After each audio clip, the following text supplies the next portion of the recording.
Schon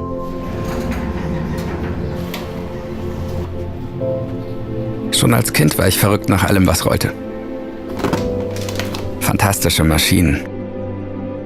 Geschaffen für unglaubliche Power und Präzision. Mich werden die immer faszinieren.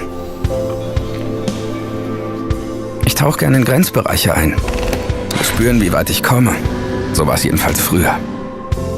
Wenn du ein Kind hast, siehst du vieles mit neuen Augen.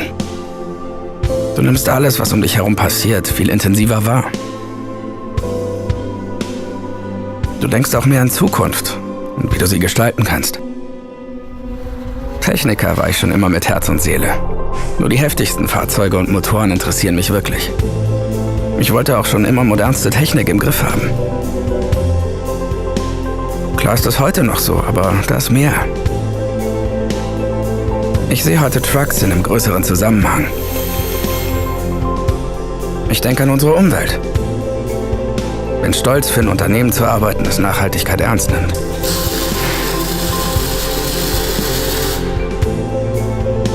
Für mich zählt Sicherheit und genau deshalb ist das hier mein Platz. Für mich ist Vorwärtskommen, sich weiterentwickeln immer wichtig. Aber ich muss kein Ingenieur sein, um die Dinge hier voranzubringen.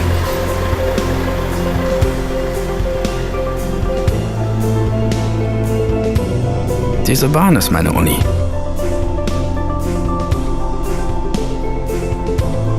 Das Leben dreht sich nicht nur um eins. Langfristig wird mich das langweilen. Hol dir das, was wirklich zählt. Mehr Power als das gibt's einfach nicht.